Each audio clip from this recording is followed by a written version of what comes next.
অৱস্থাত নিৰুদ্দেশ হৈ থকা সফিউৰ ৰহমানৰ মৃতদেহ এই ঘটনা এতিয়া তীব্ৰ চাঞ্চল্য বিৰাজ কৰিছে যেহেতু 11 তাৰিখৰ পৰা 12 বছৰীয়া সফিউৰ ৰহমান নিৰুদ্দেশ হৈ আছিল আৰু ইতিমধ্যে অসম মেঘালয় সীমান্তত মৃতদেহ উদ্ধাৰ কৰা হৈছে ক্ষত বিক্ষত অৱস্থাত ডিঙি কটাৰ অৱস্থাত উদ্ধাৰ হৈছে 12 বছৰীয়া সফিউৰ ৰহমানৰ মৃতদেহ আৰু যাক লৈ এতিয়া তীব্ৰ চাঞ্চল্য বিৰাজমান হৈছে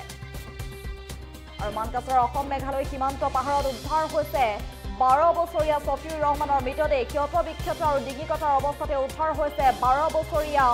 সফিউৰ ৰহমানৰ মৃতদেহ চলিত মাহৰ 11 তাৰিখৰ পৰা যেহেতু নিখোজ হৈ আছিল সফিউৰ ৰহমান নামৰ কিশোৰটি আৰু বৃহস্পতিবাৰে কালাপানী আৰক্ষীৰ চকীত নিখোজ হোৱা বুলি পৰিয়ালৰ লোকে এখন আইজহৰ দাখিল কৰিছিল আৰু আজি অসম মেঘালয় সীমান্ত মেঘালয়ৰ চন্দনপাৰা পাহাৰত ক্ষত বিক্ষত অৱস্থাত ডিঙি কটাৰ অৱস্থাত উদ্ধাৰ হৈছে কিশোৰটিৰ মৃতদেহ আৰু যাক লৈ এতিয়া তীব্ৰ চাঞ্চল্যই বিৰাজ কৰিছে ইতিমধ্যে ঘটনাস্থলীত অসম আৰু মেঘালয় আৰক্ষী উপস্থিত হৈছে তদন্ত প্ৰক্ৰিয়া অব্যাহত ৰাখিছে আচলতে কোনে কিশোৰটি কেনেদৰে হত্যা কৰিলে সেয়া সমগ্ৰ বিষয়টো ৰহস্যৰ আৱৰ্তত সোমাই পৰিছে এতিয়া কিয়নো এক চাঞ্চল্যকৰ ঘটনা সংঘটিত হৈছে ক্ষত বিক্ষত অৱস্থাত উদ্ধাৰ হৈছে 11 তাৰিখৰ পৰা নিখোজ হৈ থকা সফিউৰ ৰহমানৰ মৃতদেহ সফিউৰ ৰহমান 12 বছৰীয়া কিশোৰটিক আচলতে কোনে হত্যা কৰিলে কোনে অপহৰণ কৰি আচলতে হত্যাৰ চেষ্টা চলালে সেয়া এতিয়া সমগ্ৰ বিষয়টো ৰহস্য আৱৰ্তত সোমাই পৰিছে আৰক্ষীৰ দলটো উপস্থিত হৈছে তদন্ত প্ৰক্ৰিয়া অব্যাহত ৰাখিছে মানকাছাৰৰ অসম মেঘালয় সীমান্তত উদ্ধাৰ হৈছে পাহাৰত উদ্ধাৰ হৈছে সেই মৃতদেহটো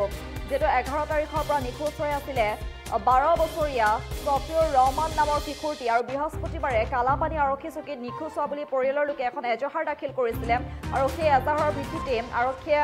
অভিযান তীব্ৰতৰ কৰি তুলিছিল আৰু আজি অসম মেঘালয় সীমান্ত মেঘালয়ৰ চন্দনপাৰা পাহাৰত উদ্ধাৰ হৈছে ডিঙি কটাৰ অৱস্থাত উদ্ধাৰ হৈছে সফিউৰ ৰহমানৰ মৃতদেহ লগতে ক্ষত বিক্ষত অৱস্থাত উদ্ধাৰ হৈছে আৰু যাক লৈ এতিয়া তীব্ৰ চাঞ্চল্য বিৰাজ কৰিছে শোকত ভাঙি পৰিছে পৰিয়ালৰ লোক এই ঘটনা এতিয়া তীব্ৰ চাঞ্চল্যৰ সৃষ্টি কৰিছে ঘন জংঘলৰ মাজত এনেদৰে উদ্ধাৰ হৈছে ক্ষত বিক্ষত অৱস্থাত 12 বছৰীয়া কিশোৰটিৰ মৃতদেহ আৰু এই ঘটনা এতিয়া তীব্ৰ প্ৰতিক্ৰিয়াৰ সৃষ্টি কৰিছে আৰক্ষীয়ে তদন্ত প্ৰক্ৰিয়া অব্যাহত ৰাখিছে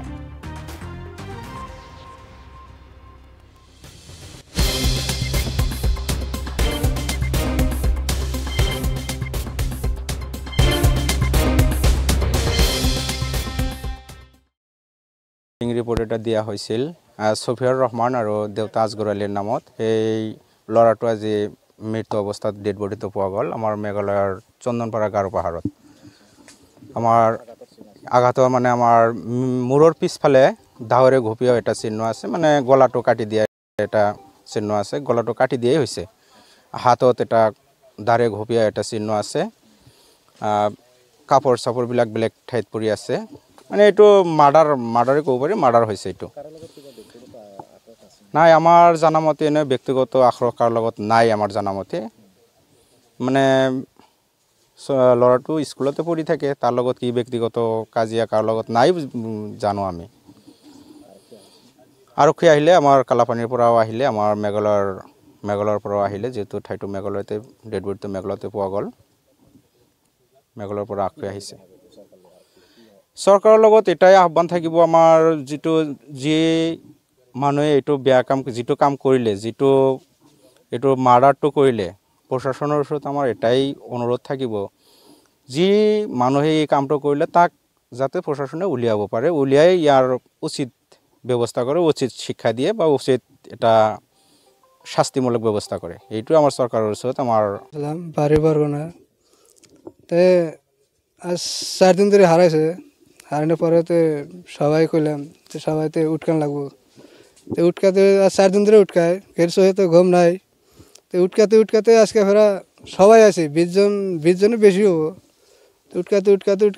তো আসলাম উঠকাতে পরে আমারই সামনে পড়ছে তো আমারই বাঁচতে হয় তো নাম আসিল সফিউর রহমান হারাইছে 11 তারিখ ডেড বডি পাওয়া গেল এটা মেঘালয় চন্দনপাড়ার পাহাড়ে মেঘালয় পাওয়া গেছে তো পুলিশ টুলিশ সব আসলো এখন ওরা কি করে এটা করবো নি ওরা ডেড বডিটা তো এই অবস্থায় মরাতে পাওয়া গেছে একবারে আমি তো ফার্স্টে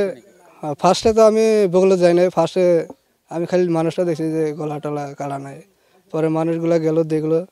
পরে শুনে যে গলা কাটা পরে আমি আগে গেলাম তো দেখলাম হ্যাঁ সত্যি গলা কাটা আছে এই পুলিশ টুলিশ আছে পুলিশে কি করে বাচ্চার বয়স 12 বছর পুলিশ মেঘালয় মনাবাড়ির কালাভানি গারবাদা এরা আসলো দেখি কি করা যায় কি করে রিপোর্ট এটা দিয়া হয়েছিল